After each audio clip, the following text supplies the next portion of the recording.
The cat and I. Kasem prowled the teakwood floors, his black and white coat gleaming where the morning light sliced through the lattice screens. To him, the palace was more than just a home. It was a fortress, his domain. Any intruder foolish enough to cross its gilded thresholds would face him first. His tail flicked once, deliberate. He surveyed the vast hall, where golden statues loomed like silent sentinels, their watchful eyes frozen in time. Nam, ever the contrast, flitted behind him, a calico mosaic of sun and shadow. Where Kasem walked with purpose, she moved with curiosity. A pause, a sniff. The rich tapestry beneath her nose held stories woven in vibrant threads, each one teasing at her senses. Thank you for being a part of the story.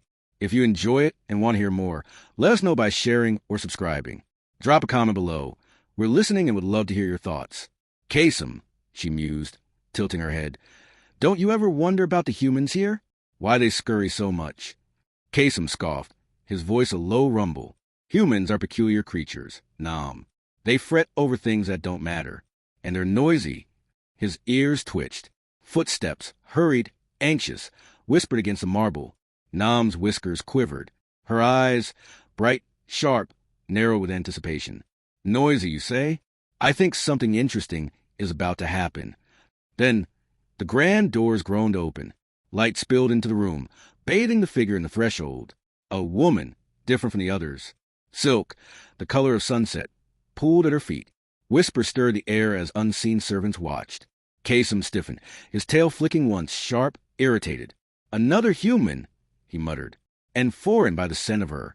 Nam's eyes gleamed. She's different. Look at the way she moves. She's not like the others. From the sun-drenched veranda, the cats listened as a woman, Anna, was ushered into the throne room. Her voice, steady yet respectful, drifted toward them. Your Majesty, she began, I thank you for the honor of serving in your palace. I look forward to teaching your children. Kasem stretched lazily, eyes half-lidded in dismissal. Teaching? Humans and their noise. The afternoon sun floods a palace in gold, stretching long shadows over the gleaming teakwood floors. Kasem's ears flick, catching the faint scuttle of claws behind the gilded throne. His tail twitches once. A signal. Nam crouches nearby, eyes bright with anticipation. Another intruder, Kasem murmurs, steady, controlled. It's time. Nam purrs in agreement. She lives for the chase, not just the thrill, but the unspoken bond of working beside Kasem, despite his endless seriousness. Then the rodent bolts. Tiny claws scratch against the polished wood as it races for freedom. Nam moves first, a flash of calico and energy. She cuts off its escape, tail swishing triumphantly. You won't get far, she purrs. Kasem is already circling, calculating. A silent hunter, a strategist. One swift pounce, decisive. The rodent is caught beneath his paws. Victory. Nam watches, her tone teasing. Impressive, as always. Kasem, regal in triumph, nudges a portion to catch toward her. Take your share. His voice holds an unusual softness. We protect this palace together. The feast begins. Then, music drifts through the corridors, weaving through the halls like sunlight caught in dust. Anna's voice, warm and unfamiliar, mingles with the laughter of royal children. Nam pauses, ears twitching. She's teaching them to sing again. Kasem flicks his tail dismissively. Noise. Humans never stop making noise. Nam listens deeper. The tune, soft, warm, happy. It's different, she murmurs, eyes narrowing in thought. Almost joyful. From somewhere beyond the corridors, Anna's voice rises gently. Getting to know you, getting to feel free and easy. Nam purrs, intrigued by the foreign woman's quiet influence. Kasem, indifferent as ever, only cares for the polished halls that remain his domain. The palace shifts in the fading light, cloaked in deep amber and molten gold. The air hums with whispered voices, slipping between the walls like restless spirits. Nam perches on the edge of a low balustrade, watching two courtiers glide to the corridor below. Their hurried steps, their hushed words. Something lingers beneath their caution. She tilts her head, ears twitching. Distant, yet distinct. Anna's voice rises, woven with the laughter of the royal children, carried on the evening air. What do you think they're whispering about, Kasem? A graceful leap, and she lands beside him. Kasem, absorbed in methodical grooming, barely spares her a glance. Humans are always conspiring, Nam. It's their nature. Nam flicks her tail, unrelenting. But don't you ever wonder? Were they planning? Why they always seem so uneasy?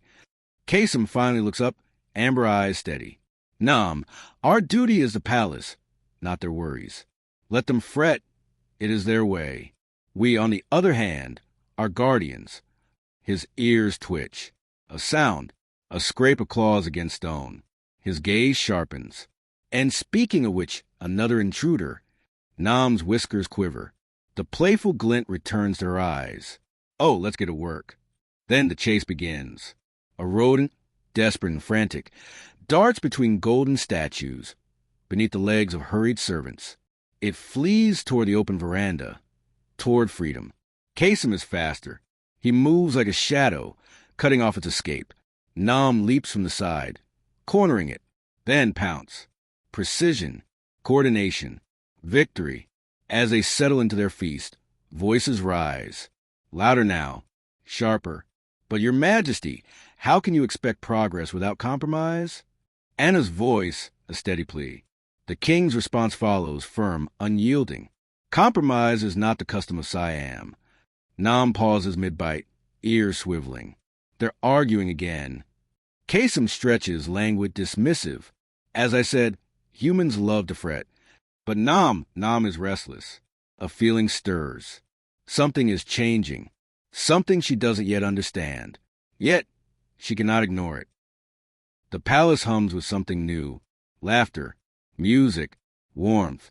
Nam perches on the edge of a lattice screen, ears twitching at the unfamiliar sound drifting through the corridors. Anna's voice rises, steady, inviting, woven with sunlight. Getting to know you, getting to know all about you. The royal children join in, their hesitant tones blending, growing stronger. Nam tilts her head, tail swishing with curiosity. Kasem, do you hear that? They're singing. Kasem lounges on the sunlit windowsill, flicking his tail. Humans make noise, Nam. It's what they do. Nam hops down gracefully, her eyes bright. But this is different. It's happy, don't you think? Kasem yawns, stretching lazily. Happy or not, it's still noise. And it changes nothing about our duty. But Nam isn't listening. Not really.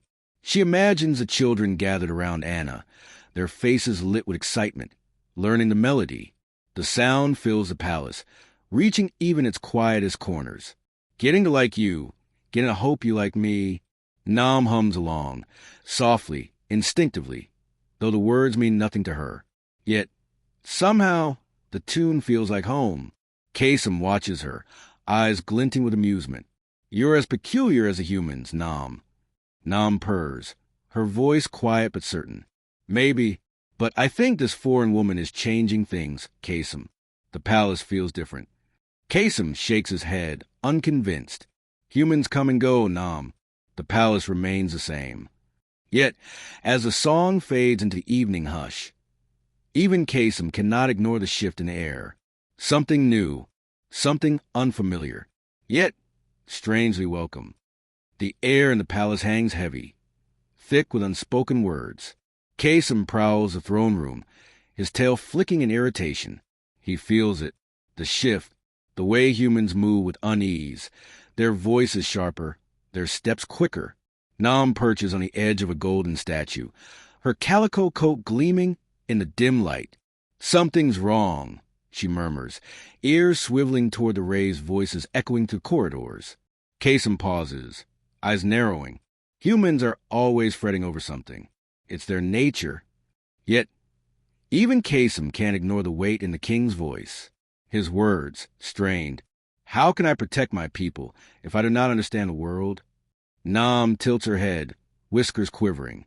He sounds troubled. Kasem scoffs, though his tail flicks, a sign of unease he won't admit. The king is always troubled. He worries over things that don't concern us. Anna's voice follows, steady, unwavering. Your Majesty, understanding the world is the first step to protecting your people. Nam hops down, curiosity sparking her gaze. She's brave, isn't she? To speak to him like that. Kasem snorts. Brave or foolish. Humans have strange ways of showing loyalty. The cats linger near the doorway, listening, watching, as the debate unfolds. Then, the king's voice rises, frustration crackling through the halls. It is a puzzlement. His words echo, filling the corridors like a restless wind. Nam glances at Kasem, thoughtful. Do you think he'll figure out? Kasem stretches, languid, dismissive. Humans always find a way to complicate things. But the palace will remain standing, no matter what they decide. Nam purrs, though her gaze lingers on the throne room. Something is shifting. Something that might change the palace forever. The palace is alive, a storm of movement, color, and sound. Servants rush through the corridors, arms laden with silk drapes, golden candelabras, and trays of exotic delicacies. The scent of jasmine and incense coils through the air, mingling with the rich aroma of roasted meats from the kitchens. Kasem watches from his perch atop the high balustrade, amber eyes narrowing at the chaos below. Humans, he mutters, tail flicking, always making a fuss over nothing. Nam, beside him, tilts her head. The light from the chandeliers catches her calico coat, turning it into a shimmer of gold and shadow. It's not nothing, Kasem. Her voice carries a quiet awe. Look at the colors, the lights, it's beautiful. Kasem snorts. Beautiful or not, it's unnecessary. The palace was fine as it was. Below them, the grand hall transforms. Silk banners in red and gold unfurl, draping the walls like woven fire. The polished floors gleam, reflecting the glow of candlelight. Towering floor displays burst into riotous color as musicians tune their instruments, weaving fragments of melody into the evening air. Nam's ears twitch. A murmur from the courtiers catches her attention. They're preparing for something important, she says, whiskers quivering. Ball, I think they called it. Kasem yawns, indifferent. A ball. More noise. More humans. What's the point? But Nam is intrigued. She leaps down, weaving through bustling servants, gliding like shadow and silk. Near a cluster of courtiers, she listens. A hushed voice. Urgent. The king wishes to show the foreign dignitaries that Siam is a modern nation. Everything must be perfect. Nam tilts her head, curiosity deepening. The words themselves mean little to her, but she can feel their weight. She glances back at Kasem, still perched above, watching, always watching. Then the evening arrives. The palace becomes a vision of fire and starlight. Chandeliers cast a golden glow, their flickering flames dancing against marble walls. Music spills into the air, wrapping around the hall, filling its vast spaces with warmth. Kasem and Nam watch as the king enters, regal, commanding, his presence shifting the very breath of the room. And then Anna. She steps forward, a vision of grace. Silk drapes around her, flowing like liquid sunset. But it is not just a gown. It is her. Calm, steady, resolute. Nam purrs, soft, thoughtful. She looks different tonight, like she belongs here. Kasem says nothing. His gaze remains locked on the scene below. For once. Even he cannot ignore the significance of the moment. The palace was unusually still. The echoes of laughter, music, and bustling footsteps that once filled the grand halls had faded, leaving behind an almost tangible silence. Nam sat in the shadow of the throne room doorway, her calico coat blending with the dim light. She glanced toward Kasem, who perched silently on the edge of balustrade, his gaze fixed on the empty throne. It feels different, Nam murmured, her voice soft. Quieter. Kasem flicked his tail, his amber eyes unreadable. Humans change. The palace remains. But even Kasem couldn't deny the weight in the air, the sense that something had shifted. From the king's chambers, the faint murmur of voices reached them. Anna's voice was the clearest, steady yet tinged with sadness. Your Majesty, you have done so much for your people. They will honor you for generations. The king's reply was softer, almost a whisper, but carried a tone of resignation. And yet, there is so much left undone, a puzzlement even now. Nam's ears twitched as she leaned closer, her curiosity piqued. "He sounds tired," she said, her whiskers quivering. Kasem nodded slightly. "Even kings grow weary, Nam. Their time in the palace is fleeting." The cats remained in the shadows, listening as the voices faded. Moments later, Anna emerged from the chamber, her steps measured and her expression solemn. The prince followed soon after, his posture straight, but his face filled with quiet determination. Nam tilted her head, her gaze following the prince. "He looks different, stronger." Kasem observed the young man, his expression thoughtful. "Humans change," he said again, but this time there was no disdain in his voice. As the palace began to stir with the news of the king's passing, the cats retreated to their favorite perch above the throne room. From there, they watched as the prince addressed the gathered courtiers, his words filled with hope and resolve. Nam purred softly, her tail curling around her paws. "Do you think he'll be a good king?" Kasem was silent for a moment, his gaze fixed on the young monarch. "Perhaps," he said finally. "The palace remains, but it is not unchanging. Humans, they leave their mark. Thank you for staying with this story until the very end. If you enjoyed it, don't forget to like and subscribe so you'll be the first to know when we share the next exciting tale. Drop a comment below. We'd love to hear your thoughts." Nam looked out over the hall, her eyes bright. She didn't fully understand the human's ways, but she felt the significance of the moment, the passing of one era and the beginning of another. The two cats remained there as the night deepened, the palace settling into its new rhythm. For Kasem, the palace was still his domain, unchanged in its grandeur.